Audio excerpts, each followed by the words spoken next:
It's off season here at Apex Garage and we're about to start cracking down on the 350Z we picked up earlier this year.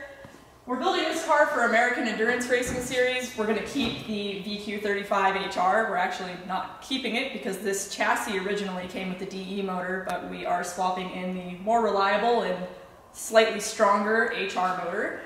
But really, what we need to start cracking down on is cutting out all the extra weight in the interior and getting rid of all the sound deadening and all that fun stuff so that we can get this chassis ready for paint and for the roll cage. So we'll be working on that a little bit tonight, trying to cut out some of the extra weight in the doors and start cleaning up the interior.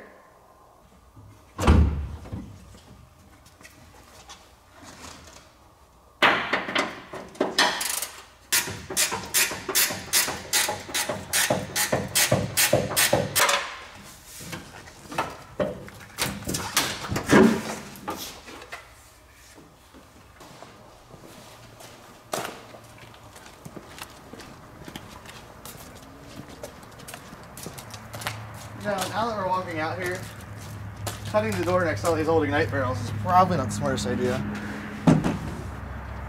They're empty.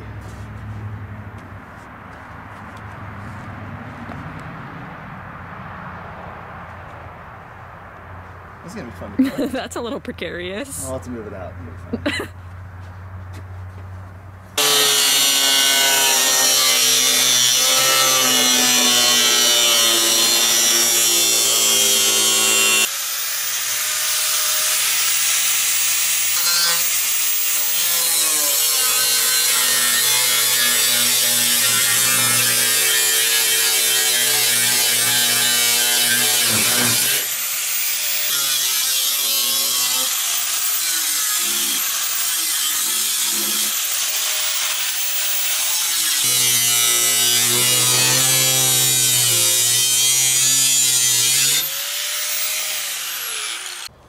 So as you guys can see, we've pretty much taken out most of the excess material that we're not going to be needing for these doors.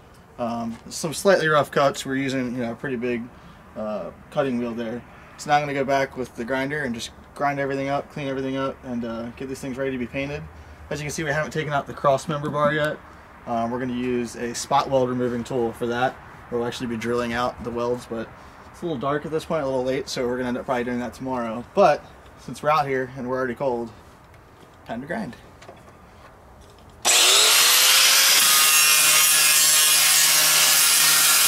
Alright, both of the doors have been cut and grinded and sanded and all that fun stuff on the edges. It's nice and smooth now. Everything's cut out on the perimeter as best we can.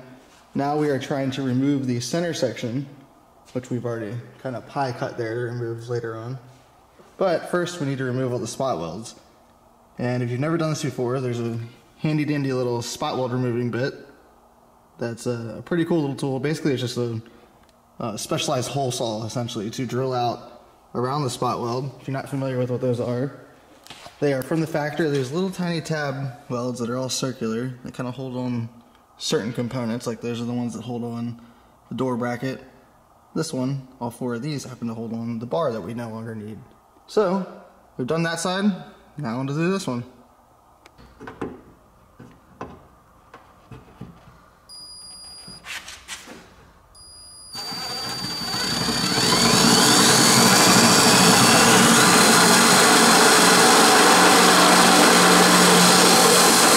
So after that, there's a shit ton of goop that basically holds this thing against the door.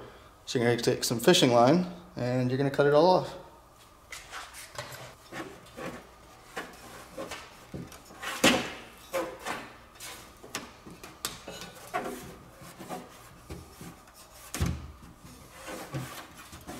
All the spot welds are finally drilled out, as you can see. And this bar has been separated and loosened. It's about to be able to pop out. This one I kind of accidentally already popped out. It came out pretty cleanly, but as you can see, we didn't actually drill through that piece of metal, just through that piece. That's the point of that. And over here, we got the same thing. We just gotta kind of have to pry this out now. Hopefully it comes out without me dropping the door.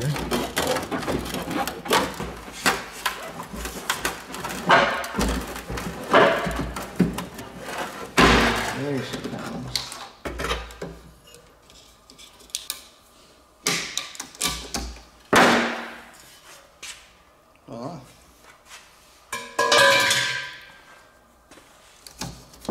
Now I just gotta clean it up.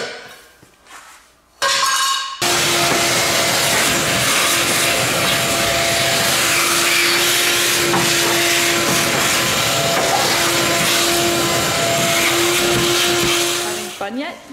You know it, I love cleaning. This like vinyl remover stuff that we got, which we buy by the gallon on Amazon, is literally taking away the residue of the sound deadening stuff, which if anybody's removed sound deadening, you know that the hardest part is like the last little bit in pieces. But look, you can see I've already cleaned this section, but I sprayed it and it's literally just melting off. That's wild. We mentioned that we have a chemical that we use for our vinyl removal. It is called Rapid Remover. We buy it on Amazon, it's by like the gallon. Not really promoting that product, but as you can see, it does some wonders on some of this harder stuff to get off. You know, the residue when you take sound deadening out after the dry ice, sometimes you get splotches like this that are really difficult to come out. This entire section had those splotches, kind of similar to how this side was. And as you can see, it cleans up really well. So just need to get some dry ice now, get these bigger pieces off, clean up the back, and then we should be ready for a roll cage. It's pretty exciting. So 3 hours later, and you guys can see, this thing is pretty damn clean now. That remover got almost everything off of these floor pans. There's a few places where it's still thick, and a lot of places where there's seam sealer, like over here, where it's got some grime built into it. That's not quite coming out, but you know, we're gonna paint everything, so hopefully we can paint over top of that, maybe do some other prep to get that, at least some of that dirt off the top layer. And you can see over here, there's still some places where we need to use some dry ice and some bigger patches. But otherwise, it cleaned up really, really well. I mean, it got rid of at least 50%, maybe 70% of all the grime on here.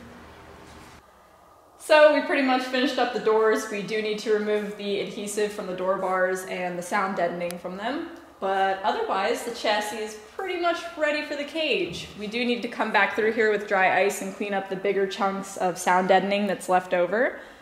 But in the meantime, we still have a lot of suspension work we need to do on the car and a lot we need to do to get this harness and this new engine swapped in here. So we'll be documenting every step of the way. Stay tuned for some more videos.